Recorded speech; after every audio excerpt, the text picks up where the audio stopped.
A lot of the listeners here are going to be, newer investors, or they're going to be somebody in healthcare. What would be your piece of wisdom? Start.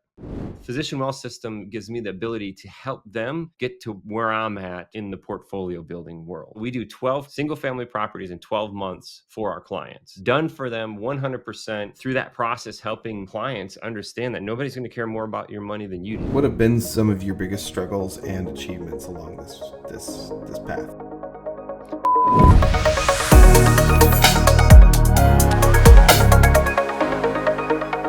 Welcome to Nursing Real Wealth. Today I am thrilled to have Brett Riggins, a seasoned investor, entrepreneur, speaker, author, husband, and father with 20 years of experience in real estate. Brett is the founder of Connect Home Buyers and Physician Wealth Systems. He currently resides in North Carolina with his wife and 2 kids and is passionate about helping people find the tools to create the life that they want. Welcome to the show, Brett. Glad to have you on, man. I'm here, man. Virtually here. Thank you so much, Justin. I really appreciate it. Since my world went virtual, I forgot what it's like to have to be somewhere at a certain time.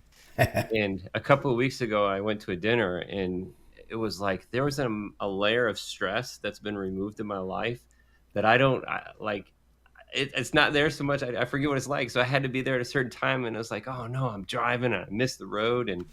But man, this virtual appointment, this stuff is it's easy to be on time, isn't it? It's great. It's powerful, and it allows you to stack up the network Yeah. like crazy. So there's nothing like meeting people in person, though, I will say. Oh yeah. So I'm glad I got a chance to meet you in person a couple weeks ago.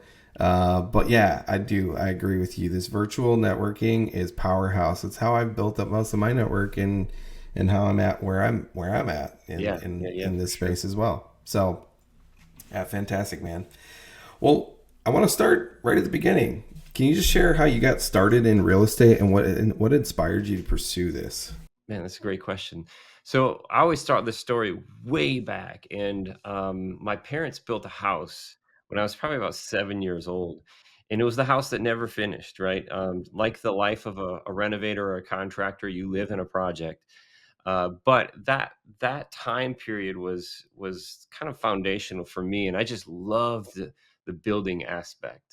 I don't know what it was that drew me in so deep, but as I developed this path forward I think in middle school, you used to get active. What are you going to do? What are you going to do when you grow up? So, taking these little tests or whatever, I loved art and I loved construction, and it led me to architecture. And what I didn't know early on was that that's like one of the highest unemployment rate of all of these choices that I had at the time being, but it was a wonderful direction.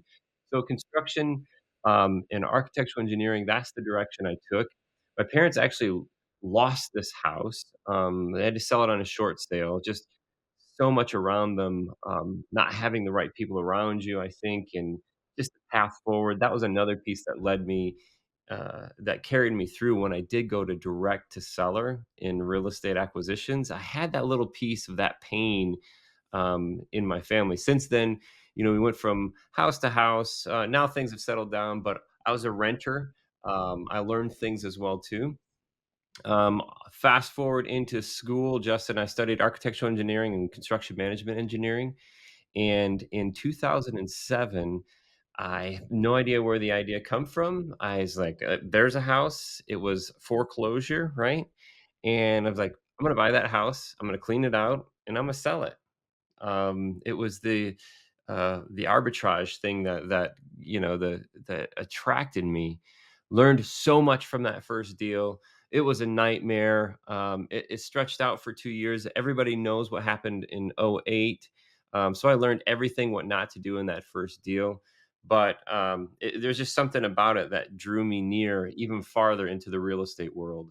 So through construction, I was with a design build firm, grew there, started my own construction company. And then finally, my wife and I, in I think 2015, 2016, we started our own real estate investment company. And that was fix and flip.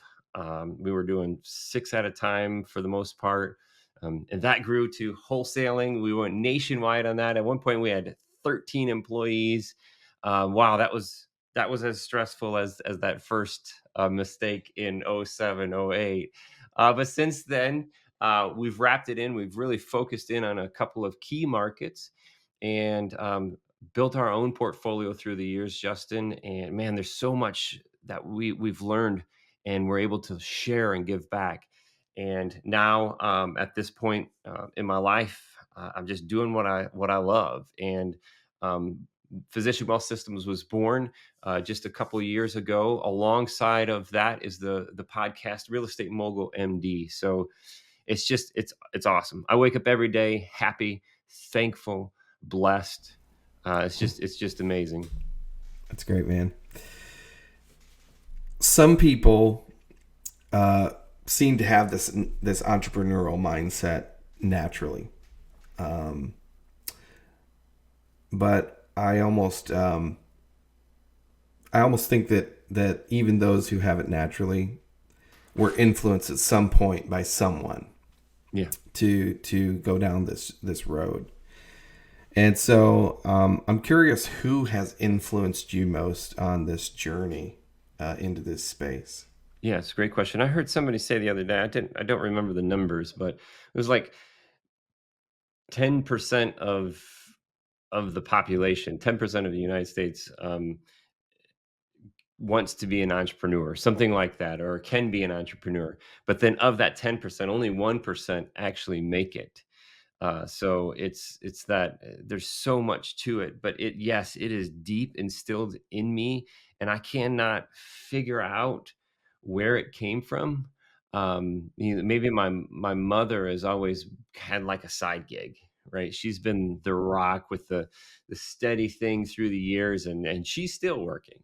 But she would do these side gigs, and she did embroidery, and at certain times the thing would shift into screen print embroidery, and so there was that idea, that push for her there. My older brother has been, he's in concrete. Wow, one of the most challenging jobs out there. Everything's 4 feet 4 inches from the ground, and it's going to get hard. And there's no turning back. It's not like a nail; you can pull it back out. Concrete's done, so that's challenging too. But so he's been through that path, and he's still doing that as well too. Um, so those must have been the early on, triggers, or, people that have influenced me. But from there, in '07, '08, when all those mistakes were made, that's when I knew I needed the right people around me. And then from there was just investing in, and then, what was it, 2014, 2015, we actually invested in ourselves. And these, we're talking, tens of thousands of dollars beyond, what college would have taught us, but investing in making sure we had the right people around us. And from there moving forward, man, there's just so many people around me that's helped me get to where I'm at. Love it. And some of those investments, I'm assuming some of those are like mentorships or communities or whatever to specifically put yourself in those spaces. Yeah. What were some of the more influential, I don't know, mentorships or Yeah. communities or even specific mentors? In the room where it happens. Yeah, that's get yourself in the room. Um, my first job out of college, I joined a small design build firm, and I think that was the first opportunity of air quotes here, mastermind. I was quickly invited to the management team, and to sit in that room with a father and son, would be second and third generation in this construction company, was a mastermind in of itself. So it was just great. That's when I was introduced to the first books. And if you've been into a mastermind, it's the books and the people that really uh, drive that velocity for you. And that first job, I in that management room, the first book they asked me to read was Gino Wickman's Traction, Mm, and it mm-hmm. was that was remarkable. It's It on was the table behind me. Yes, very, very remarkable, and that was their management style. So that was probably the first thing that shaped my life, and I was with that company for 5 years, and that's when I started my own construction company. But 1 year into that path, that's when we invested in a group called Fortune Builders. Not and through the years, I've heard good things, bad things about fortune builders. It's very expensive. Um, Obviously there's multiple levels that you can do, but that was the turning point for us, 100%. Shortly after that, a year after that, my wife actually had left her job. She taught 4th grade for 16 years. So we officially were all in entrepreneurs. And that was it was a fun jump. But those are the kind of investments in yourself that allow you to take that leap. So Fortune Builders was the first one, and then from there moving forward, some of my colleagues along the way that have done crazy things. We're talking, 2 million a year in wholesaling. I've been able to be in the room with them and surround myself with who they're surrounding themselves with. So it's been compounding since Fortune Builders. Yeah. I would say in my own journey, um, when I first started even entertaining this thought, my thought was, oh, I'll just own some rentals right here in my little town, and that will make me successful. That's funny. Yeah. Um, but it's Success just though, amazing Justin, that, success is perspective. yeah, yeah, It is relative, right? yeah, So true. two rentals could make you It could happy. be, it could be, Yes. but what I thought was funny was that was going to be it, right? I would Yeah. just do some things locally, and that would be enough. And I wouldn't need to connect with anybody else. And you know, early on, mindset. Hearing people talk about mindset, I used to just get annoyed. I was like, no, I don't need help with my mindset. I'm good. Mhm. And the more that I've been on this journey, the more that you realize mindset is everything. You have to have a mindset that is been shaped in the way that it thinks, the way that you process things. You do need to reshape your mindset. And then, yeah, it's not just like, just investing in a few rentals here, just by yourself. It's about investing in who you're being around, like you said. And where I really started to see some traction in my own space was joining a community as well. So I'm a Mhm. member of the Sub 2 community with Pace Morby and the Gator community that he's put together. And they're phenomenal communities. And it's not just about the education that's there. It's not just about the resources that are available to train you in certain techniques of real estate investing, but it's really a lot of it comes from the network, the people that you're able to get around, and then also the occasional mastermind that's thrown together for a specific topic. So for me, I've joined twice now this private money lending mastermind, which is made up of people within my community who are just masters at this craft Mhm. of private money lending, and utilizing that as one way to get that active income. A lot of people think you have to do the wholesaling in order to have some active income or fix and flip, but there's also the private money lending side that a lot of people forget exists, and that's another way to get access to that active income. But being in the community and that network, and then shaping that mindset has been life changing. Absolutely. And mindset piece, I actually wrote a book. I am an author. It is awesome. And in that book, uh, we started with mindset. It's so important. But even before the mindset piece, I was reading this morning. Um, the first step is you have to know yourself in order to know God, and then once you know God, you're able to know a higher part of yourself. So it's like this journey, but it all starts back on knowing yourself. And that self-realization piece is the first step in self-development. And making sure you're taking care of yourself before you start trying to take care of everybody else is really important. But mindset, absolutely. And that private lending piece, on top of that, you start lending too. You start building your associations. You're expanding your associations. Some of the best and longest relationships that I have are with private lenders who are now directly partnering with me through the years. And that's how Physician Wealth System started, Justin. I was working with physicians as a fix and flip, and it was a debt relationship, like you're saying, a private lending scenario. and I heard, "Hey, how can we get, equity," right?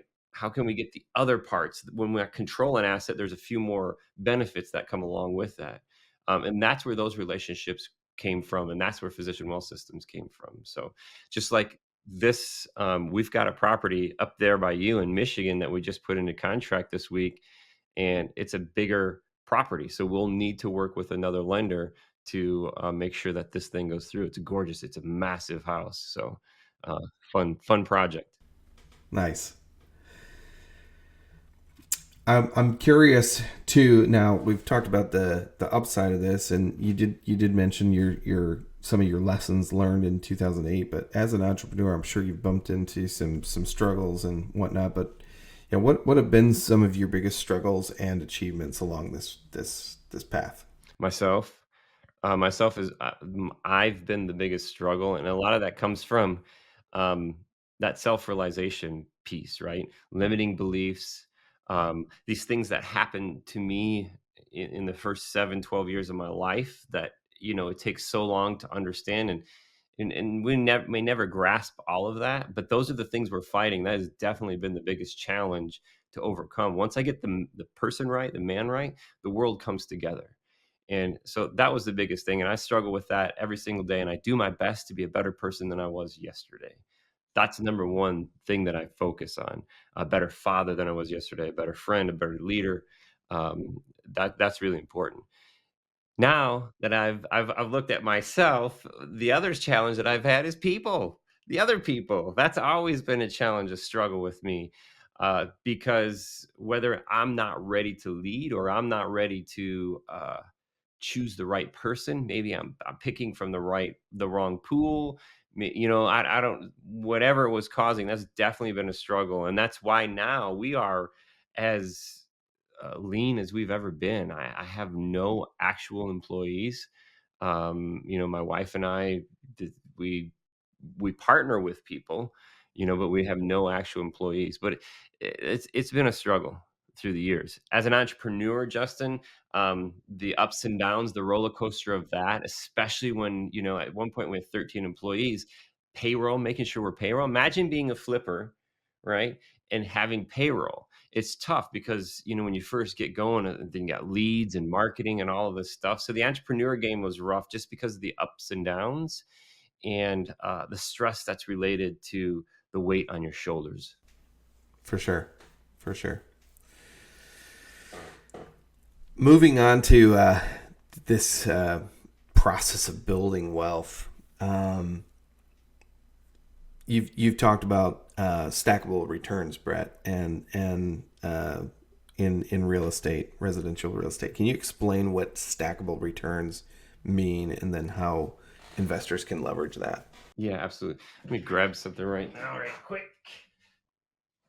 I should have this out and about. Um, but this was the book I was mentioning. It's how to get rich as a doctor, and it's a really quick, short read. I think it's like 120 pages, something like that. But that's exactly what I'm talking about in this book. We go mindset, but then the stackable return thing is just understanding what is real estate, what are the benefits of it, and what are the benefits of controlling real estate. Like we talked about before, we can create this active income when we're lending, or it's passive, right? Air quotations. Be careful. There's nothing ever passive in this world. I think we talked about that before, Justin, last time we spoke. But the stackable returns piece, everybody knows cash flow. When we own real estate, we have this cash flow. So we have our income, which is the rent, minus the expenses, everything you could think of, the insurance, if you have a mortgage, all of that stuff. We know the arbitrage, the difference between those is cash flow. Right. We love it. That's what, as a net adjusted, I pull out my reserves or what I call the net adjusted. I'm shooting for at least $200 per door per month. So $2,400 a year. That's the cash flow. But the other thing that we don't think about is there's more to it. That's one return. So if I threw that on the table, why it's called stackable returns? Because I'm going to put some other stuff on here. I mentioned the mortgage. So if we're leveraging properly, we're creating velocity for our money. And then as that tenant pays the rent, it's going to stack that principal pay down on top of the cash flow. So there's another source of return, right? The tenant services the note, that principal pay down goes down there. And what that does is that's actually adding to your net worth every single month that that note is serviced, that principal pay down is there. The other thing that we look at is depreciation. It's a beautiful machine. In the world of healthcare, a lot of the people that I talk with are W-2 employees. So if there's a way that you can cross this line to use that depreciation to offset your active income, that's beautiful, and we do that by becoming a real estate professional. There's a few different ways that you can do that, but that way we can use the depreciation from the real estate to even offset our active income. If I'm not a real estate professional, that's fine because that still lowers my tax liability on the income I'm making on my property. So we got cash flow, principal pay down, depreciation, and then the one that's just a big bonus for us is appreciation. We know that we're going to what I call air equity. We're going to slap that property on the rear end and get it going, and we're going to create money out of nowhere. Like the first time I had a wholesale assignment of contract, I signed this little piece of paper, and that piece of paper became worth $10,000. Justin, money's an idea, and when we can find the right people around us, we can just poof make it out of it. It's literally an idea. It comes out of thin air, right? We got cash flow, principal pay down, depreciation, appreciation. And that other part of appreciation I always talk about is the increase not only of the property value over time, but the rent itself increases. So these things stack together.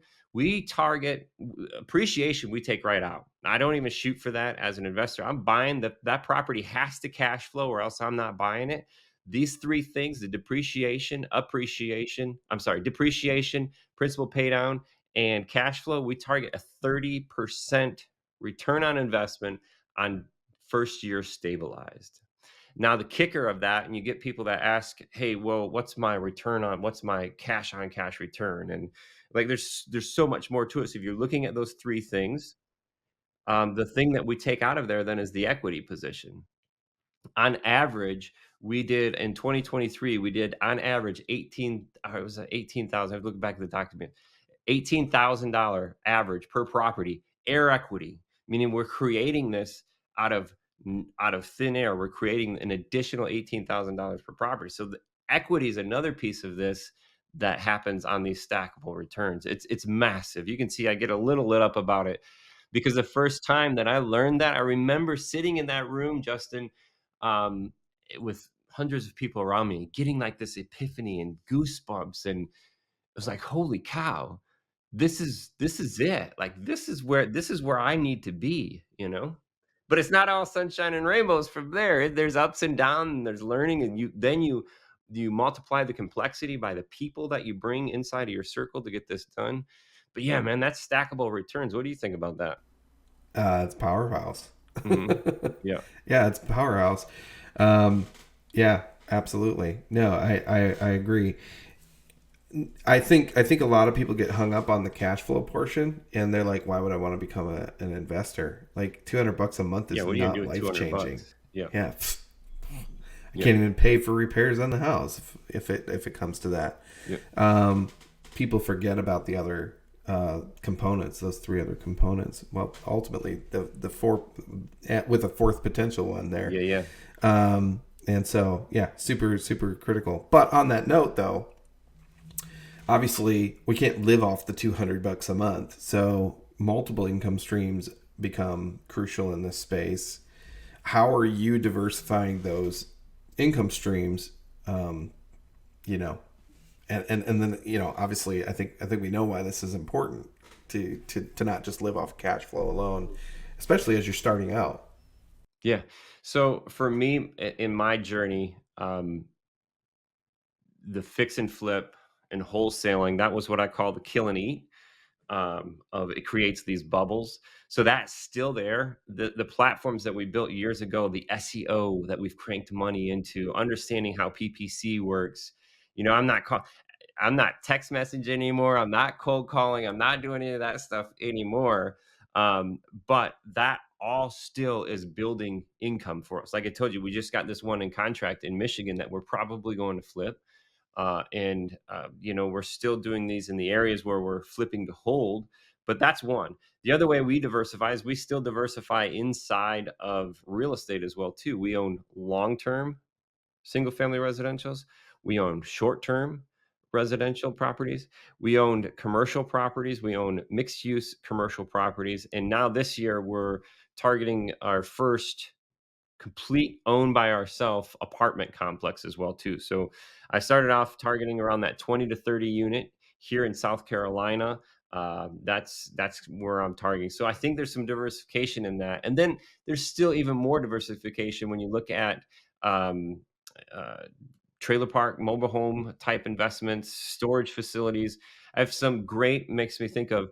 I've got an event on Friday, July 26th. So we're recording this on the 20th. So this is less than a week away.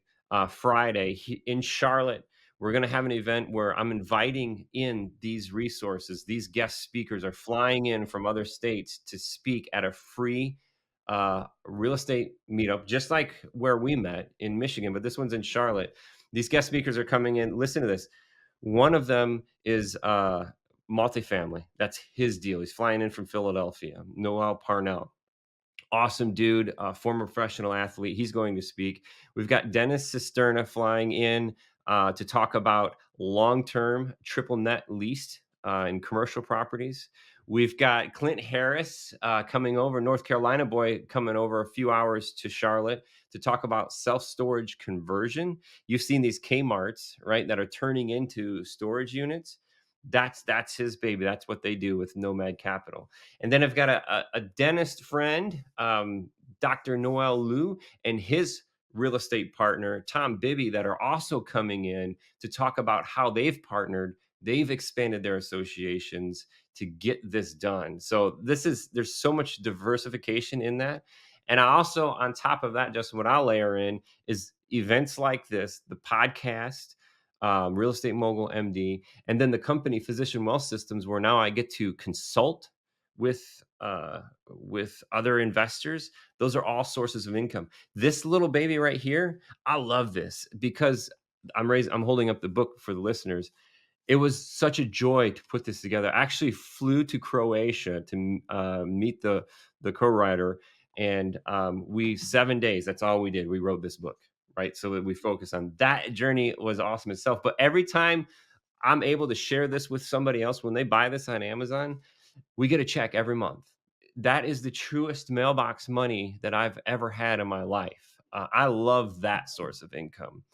I'm a licensed real estate agent in a couple of states. So there's ways that I can get money from that.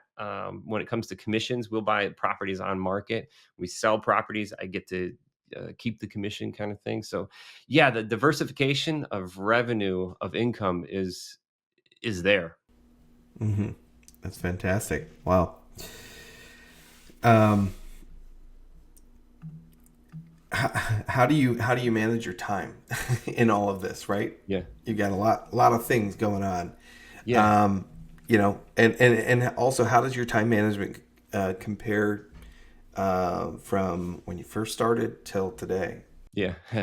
When I first started, man, I was still in my basement when I hired the first person. Like they would come in and they had a desk in my basement. And um, at that point, I started growing and the complexity started growing. So when we're talking about when I first started, it was way too complex.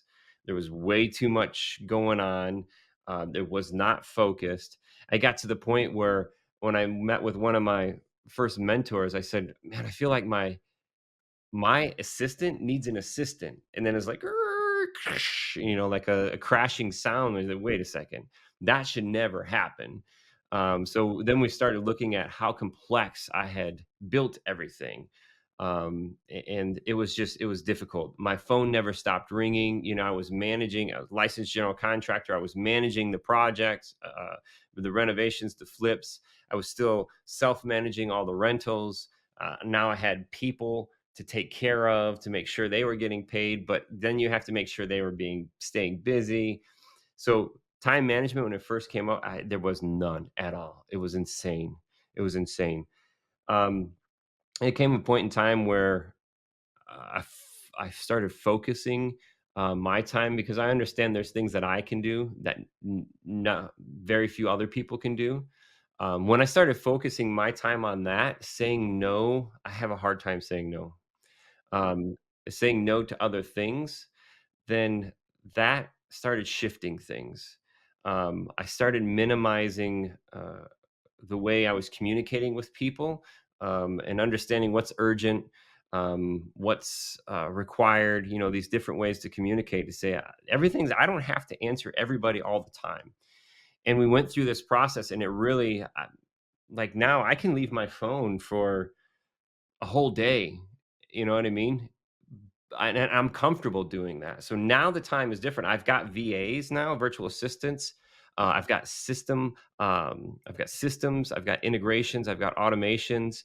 Uh, I've got SOPs, standard operating procedures. So all these things that make sure that my business is going without me is really important. The one book that helped me get there really is The One Thing. Keller, is it George Keller?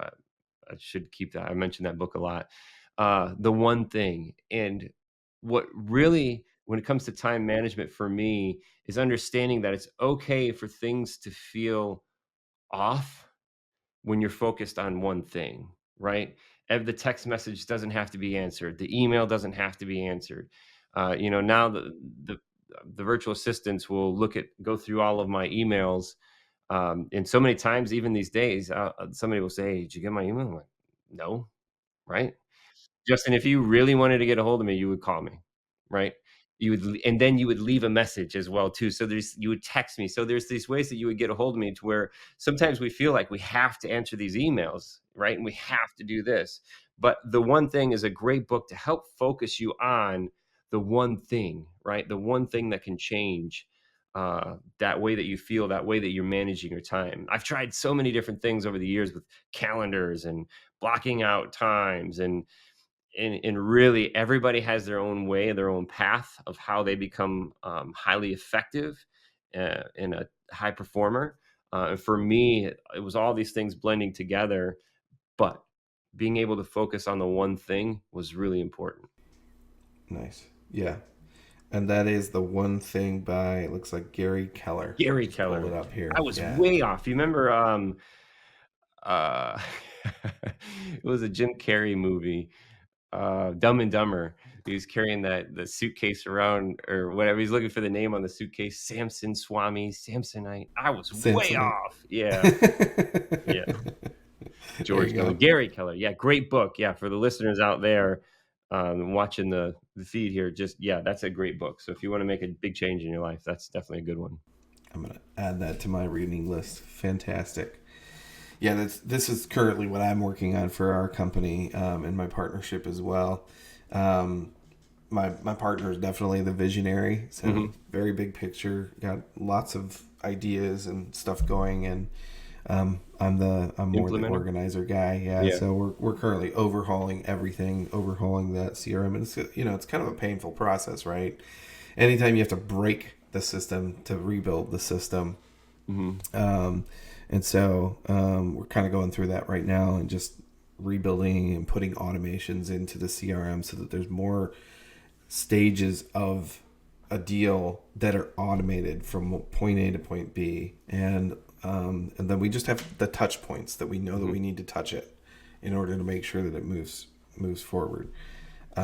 So we're currently analyzing and working through all of that right now, Nice. and super important, Yeah. super important. Yeah. Otherwise, yeah, you'll drown. Hmm.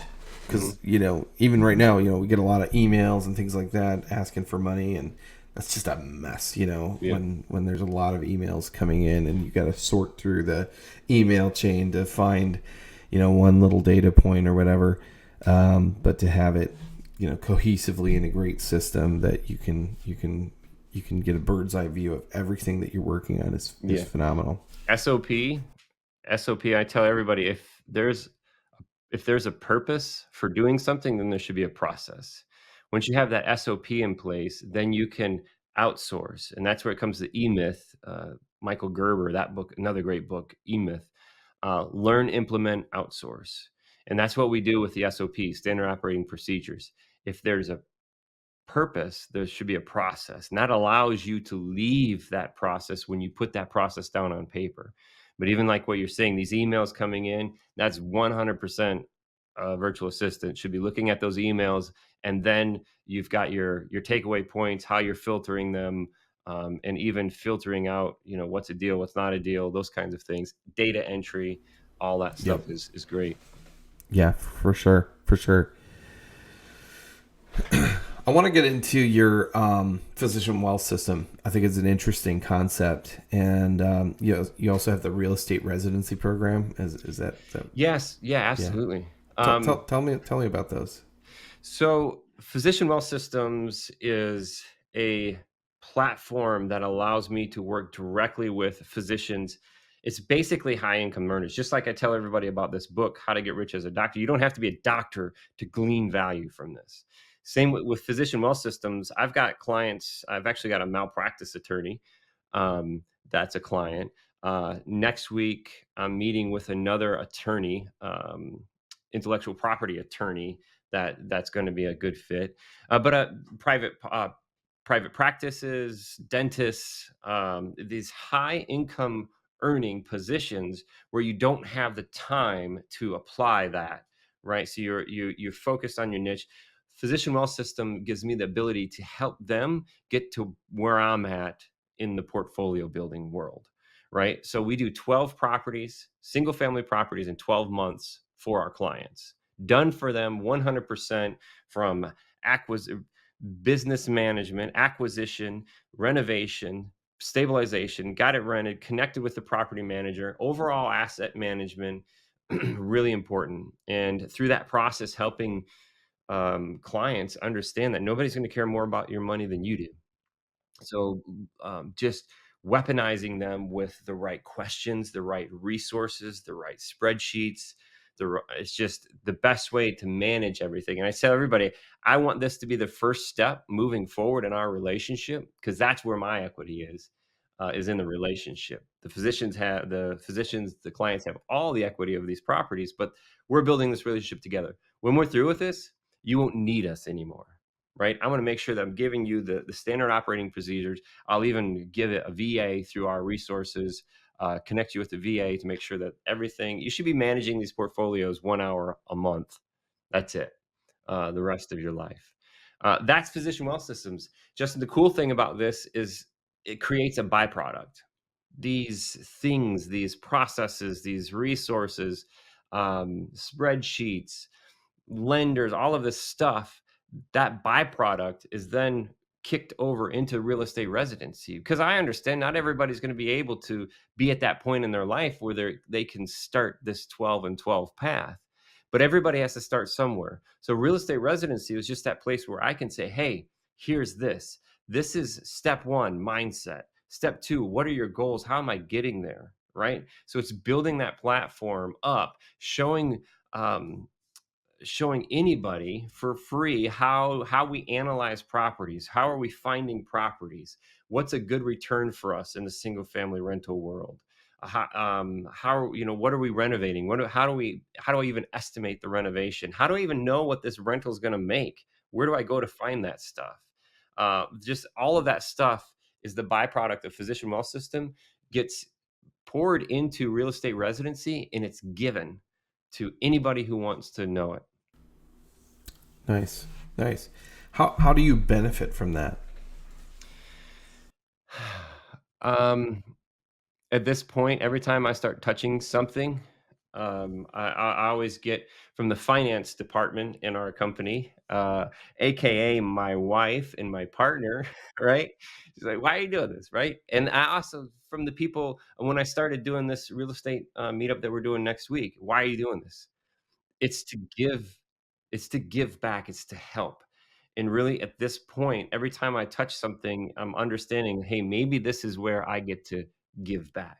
It doesn't mean that I'm sitting here driving Lamborghinis and, swimming in an indoor pool and, nothing like that. I'm happy. I'm 100% content. I'm just not complacent in that. So I'm going to continue to drive, continue to push. But I'm at the point now where I am seriously here to share what we have. That's the biggest benefit. Physician wealth systems, I'm only gonna work with probably 8 to 10 people overall forever, because there's so much that goes into building 12 single families in 12 months. That's it's tough. I wanna stay focused on that, but that elevates us to a platform that allows us to help so many other people along the way. Right? So that giving back piece is really big. And that real estate residency is there because I know that especially in the healthcare industry, I think about this a lot. If I'm able to help one person get to the point where they can practice because they're passionate about it versus because they have to do it, how many more people are they going to get to help in return? It's huge. I started a Facebook group, a Section 8 Facebook group, for basically for tenants in our major market, of Memphis, Tennessee, and that new platform has blown up, and it's given me a connection directly to Section 8. In Memphis, it's called the voucher system, but, with those people and now I'm thinking the same way, Justin. If I could help one person get to this point where they can understand the homeownership aspect. If I could turn that one person, get them off of Section 8, and then I can give them that perspective that there is hope, there is positivity, there is path forward. Imagine how many people that they can in turn help, right? So if I can give back to one person, flip them in a way that whether it's in healthcare or whether it's into home ownership, man, just think what we could do together as that compounds. Heck yeah. Yeah. And you hit on something really good. There's a lot of people in healthcare. Like when when I first started this journey, right? You used to maybe you felt this way as well, but you look at like physicians and lawyers and things like that. And growing up, those were the rich people, right? They're rich, and maybe rich is the right term, but they're not wealthy. Yeah, rich is the right term. Yep. And so they're the high income earners, but they're not wealthy. And actually, some of them are in really rough shape, and they do feel what you said, trapped. Mhm. Like this is what they know. They spent 10 years preparing for the role, and I don't know how many physicians I've seen who operate as though they're trapped, right?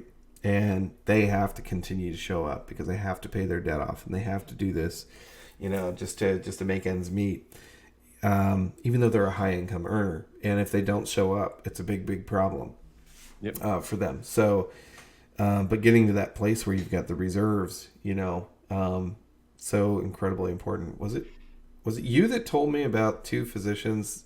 Yeah, One the one twins, had the yeah, twins. Yeah. twins. One Yep, had like a ton of property and tons of reserves, yep. and another one didn't, and it was So, it yeah, was was in like a one's million. worth 20,000,000 and the other one's worth 2,000,000, what they just paid for their new house, right? So 20,000,000 and 2,000,000, and it comes from life creep, man, and it's just like the way that you see a rich doctor. It's you see a rich doctor. Typically, you're not gonna see a wealthy person. You're gonna see a rich doctor. And that's because that life creep and you're surrounding yourself with, hey, a doctor lives in that house. That's the kind of house I should have, right? When I get out of residency, and I start making, a six-figure little digit here, I should get this car because that's what that doctor has, right? That's that life creep. Um, Millionaire Next Door was a book that I read right before I started Physician Wealth Systems.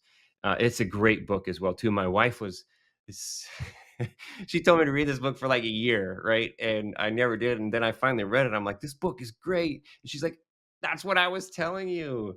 No, but it's another great book. And in that book, it really you kind of get the idea of what we do and that lifestyle creep, right? Living under our means and being able to think or delay gratification, which is another huge thing when it comes to that ability to. We've got to enjoy, right? We've got to enjoy the journey each and every day. We've got to enjoy the journey. So there's a little bit of a battle there, but I don't have to have a brand new car. I don't have to have the biggest house on the block, right? There's these things that I can do instead of being worth 2 million. Now I can be worth 20 million. And then once I'm there, guess what? I don't I can do whatever I want. I can practice because I'm passionate, not because I'm trapped, right? And the other thing that makes me think of, Justin, is I've blessed. I get to talk with so many people, and I'm launched into the world of healthcare. I talk with a lot of dentists, and those are the meetings that I have where I'm just it's like it's eye-opening for me because of the experience that I have. I'm not a CPA, I'm not an attorney, so I can't consult on these things, but I can share what I've done and what we're doing in our life, and I have those conversations with dentists, and I'm like, you know, about real estate and about what the returns should be, and even in the real estate they own for their practices. And it's like 99% of the people don't even know that there's something different out there. You don't have to pay hundreds of thousands of dollars in taxes every year. You don't have to. We have to expand our association, build our network up to understand what that 1% know that we don't know. Right? So the 99% don't even know there's a difference. Once we kind of plant the seed and see the difference, then that minimizes that group of people is still minimized because they don't know the right questions to ask. How do I even do this? How do I not pay that much in taxes, right? What is this depreciation thing? What is cost segregation? How can I use self-directed air quotes, self-directed IRAs? How can I how can I include my children in my LLCs so I can pay them for what they do in our businesses, and that could be an expense. Like knowing these questions to ask takes you closer to that 1%. It starts with the seed, but once that seed is planted, once you realize if you're listening to this podcast and that seed's planted, if any of these things have triggered that little wait, what did he say? What was that? Start with it, go with it, take action because you don't have to. You should be in places where you want to. And that's the other thing I struggled with people all the time, Justin, was I was in a need situation versus a want situation. My price is always different. My people are always different when I'm in those situations. So setting a path forward that puts you where you're passionate, and where you want to be is really important. Yeah, for sure. I'm just looking at the tax brackets for this group that we're talking about. Hmm. And filing single, you're looking at 35%. So Hmm. 35% of your income. And this guy right here that you're listening to Hmm. could help you knock that down, maybe even to zero. Yeah, absolutely. And a lot of the things, like a lot of physicians are married to physicians. So that's one challenge that we do have to hit that real estate professional piece. But relationships where there's an income earner and like a stay-at-home parent, that's a perfect scenario to hit that real estate professional tech. And you don't have to do the 750 hours of material involvement. There are other ways that we can diminish that requirement, all the way down to the short-term piece is really interesting to get it way down even to the short-term piece. But those are the things that take away that piece. And ultimately, what I want to do, Justin, is I want to move all of my income. There's two buckets. There's active and there's passive. I want to move all my income into passive somehow eventually. I don't know if I'll ever be able to do that because this entrepreneur thing in me just doesn't sleep. It doesn't stop. But once I do that, then I don't have to have a real estate professional status. All of my depreciation in my real estate can offset my income then that way. But while I have passive and active, we use that real estate professional mechanism to cross those buckets, right? Cost segregation is a great way of accelerating that. Accelerated depreciation based off the vehicles that you buy, the way that you pay your children. There's so much of that happening. Yes. Yeah, I think a lot of people forget about the opportunities to pay your children in a business. Yep. Massive. What Yep. is it, 12,400 or something like that? You can pay your kid every year or something like that Yeah, in a and then business, and then you get to write it off. and And you can it's now that tax. They're not taxed. yep. Now that they're also employees, they have a W-2 income, you can set up their Roths, so you can max out their Roths every year. Just think, so we've been working with our children, and just think what you can do if you have 5,500, maybe up to like 6 grand or something now a year. And in real estate, as a private money lender, just think what you can do at 12%, pretty attainable, compounding year over year. If you start and they're, say, 10 years old or something, by the time that they're 21 years old, could you imagine the millions that have compounded in this account, Justin? And remember, it's a Roth, it's already been taxed. So given the current legislation, the current laws, that's tax-free money, Mm-hmm. right? And you could put that into a self-directed as well, and just invest that into real estate too. Yep. They're well on their journey to Yeah, so we investing in own real estate. real estate in our Roth IRAs. The one thing that you have to look at or think about, this, and there's a couple different ways to run this. Again, I'm not a CPA, but you have to watch. You can't leverage when you're using a Roth without triggering that special tax, business tax thing that happens. The standard Roths, the standard IRAs, you can leverage up to 50% non-recourse. So when you're doing syndications, just watch if you're using a Roth. Now, again, I'm not a CPA. This is just kind of like in my own experience what I'm seeing. I can't use my Roth IRA to do a syndication without triggering that tax. But I can use IRAs, standard IRAs, to do that. That's awesome. Then I can 50% non-recourse loans. I can leverage inside of those. But the ones that we own them full in cash, and it's a great return. We're looking at typically around 20% return on the stuff that we're doing with our Roths, and it's continuing. Remember, it's not the full stack because we don't have the principal pay down, but that Yeah, stack is still there. for sure. Yeah, that's awesome.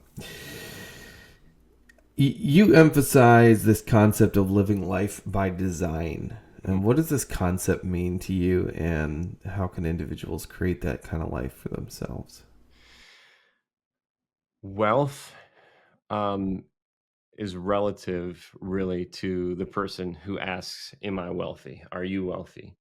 If I can get to the point where every morning when I wake up, I'm grateful and I'm happy, I think that that is wealth, right? That's the kind of life that I want to live. And in order to get there, I'll never get there if, one, I don't know where that is or what that is, and two, if I don't make sure I'm maintaining traction all the way back to the Geno Wickman in the beginning of it, I'm maintaining traction towards that goal. So, life by design is living a life that you choose, not that you have to. And in this path that we're at now, like I said earlier, and I'm happy, I'm so blessed. Whenever anybody asks me how you doing, I've never been better. Today is the day, the best day of my life. It's all compounding. Now, there's gonna be problems, right? We know that. But if I have that resource of people and relationships around me to handle those as they arise, I'm still set on that goal.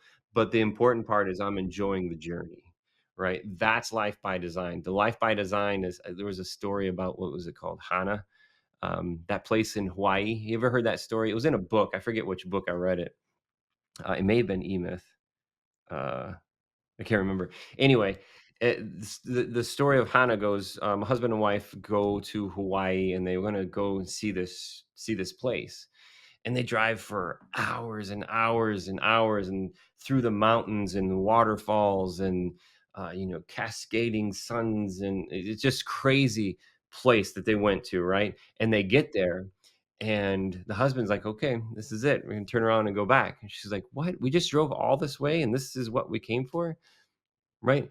But the story is, it's the journey getting to that goal. It's who you're becoming along that way. And to me, life by design is setting that goal and enjoying the journey the whole way.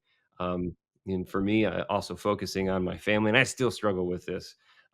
Dedicated time, dedicate my attention to each one of my family members every day, because I get so fixated. That high performance thing in me creates this machine that will eat me. It eats my time, it grabs my attention, and we have to watch that. Yeah. There's a phrase that is a double-edged sword that I've heard a lot um, in the W-2 space that I'm in. We're just gonna have to get comfortable with the uncomfortable, Mhm. and we live in that daily. Yep. And there's an element of truth in that. Like there's times and places where we have to, but when it becomes the norm for your job that you just have to be uncomfortable all the time, but just get used to it. And Mhm. that's sort of the messaging sent. That's not a great environment. Yep. You know what I mean? Yep. So I think it's, if uncomfortable is a portion of the journey to get to an endpoint that is good, and you can see that is good, that's one thing.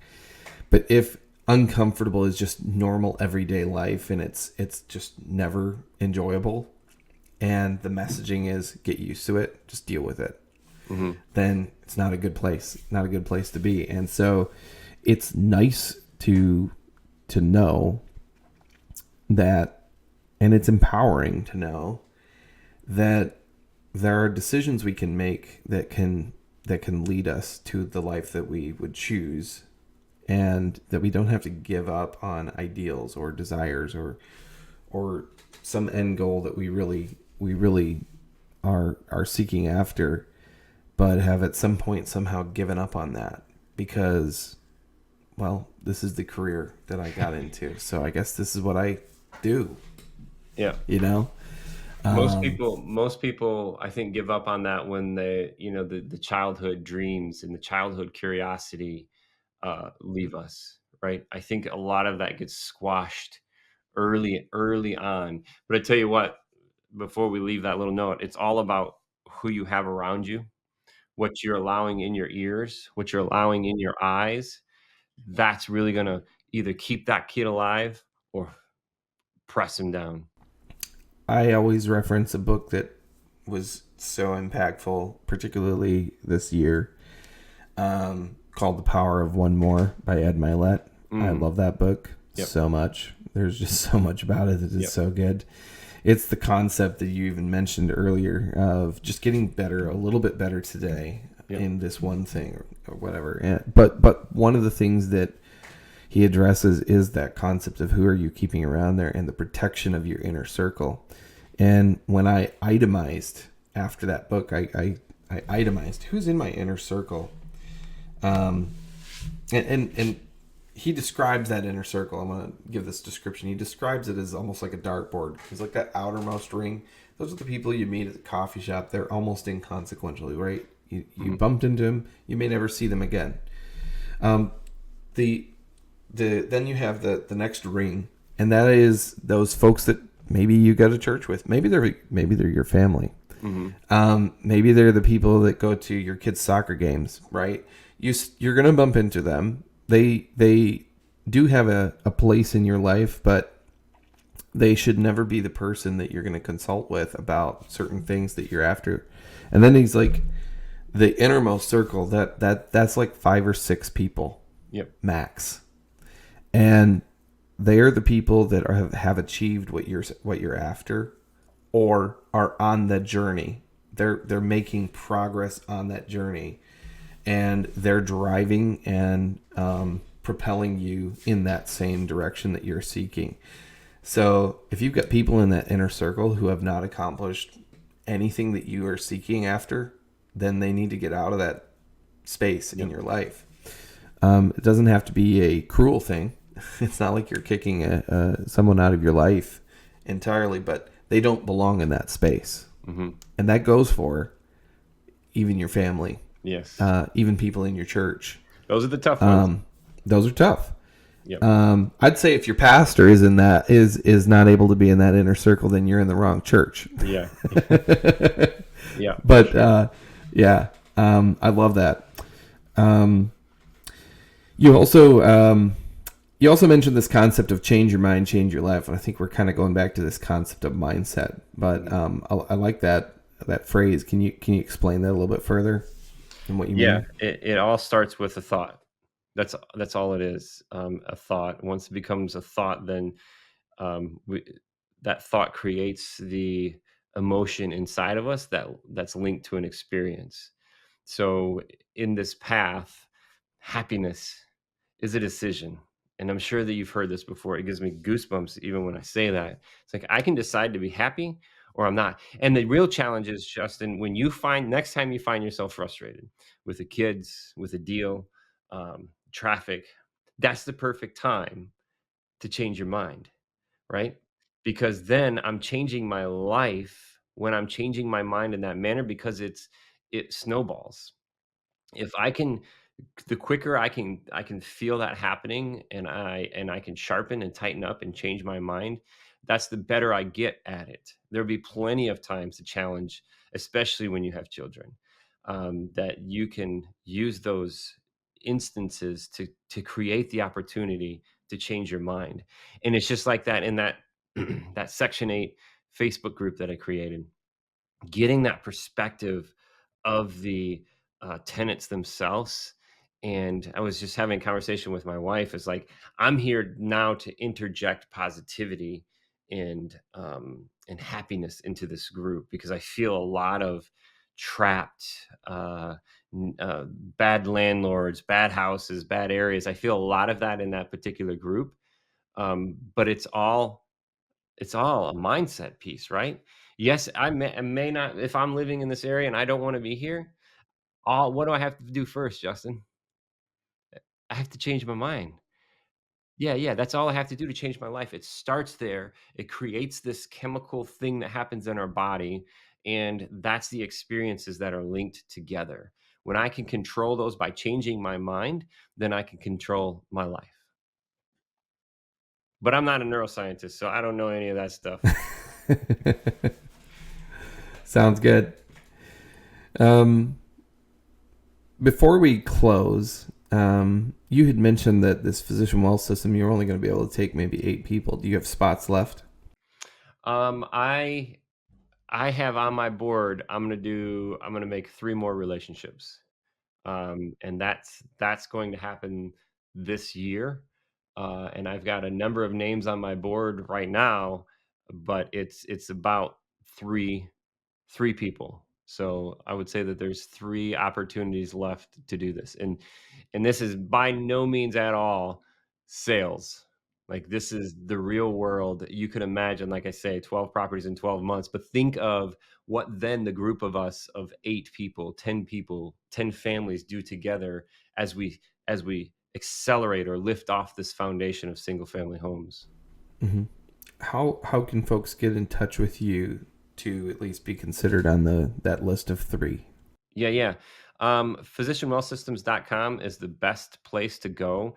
And whether even if you don't want to get in touch with me, you should still go there because through the years, I've been through the podcast, I've been tracking resources. So there's even a resource page on there for um, coaching, for business coaching. Hey, how do I start my own practice? So every time I bump into a certain resource, I'll put it on that page. White coat investor, physicians, properties and physicians, physicians and properties, passive income, MD, like all of these things that I've bumped into against through the years. I'm putting those resources there, and then also the real estate residency. There's access to that there too as well. So there's just so much there. Physicianwealthsystems.com, and it's a way that we can all we got to do is help one person, and in turn all they have to do is pay it forward, help another person. That's that compounding effect that can help everybody in healthcare, everybody in the United States basically. Yep, So all in fantastic. all, physician wealth systems is going to save the world, Justin. Sounds good. Yeah.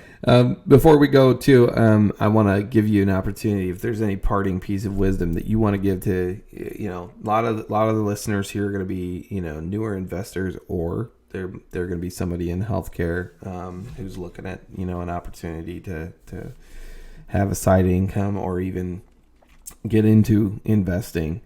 What would be your parting piece of wisdom? Start.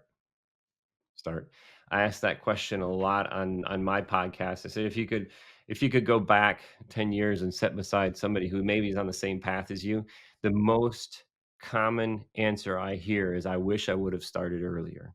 And this would have been investing in real estate. I wish I would have started my own practice. I wish I would have started expanding my associations earlier. All of it comes down to starting.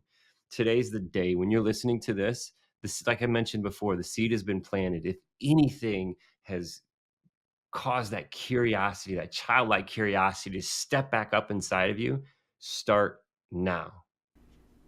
I'll second that. I'm 30. Oh, how old am I? I think I'm You're old enough, you need a 36. calculator. Yeah, I need a calculator. I think Yeah. I'm 36. Anyway, I'll check with my wife later. Yeah. But I wish I had first of all been exposed to the ideas that were planted in just this podcast alone. Like a lot of what you've covered is exactly what I've been exposed to now. Like I'm very familiar with these concepts, and they are what spurred me on. But I had no exposure to them, man. None. I had no idea this world existed. I didn't know this possibilities existed. And I wish I had been exposed to them like you, the listener, have been exposed today. And if you just take some action, as Brett said, and just start digging into these concepts, like take notes. Everything Brett said is Googleable. Yeah. This information is widely available. You don't even have to go only exclusively to Brett or me.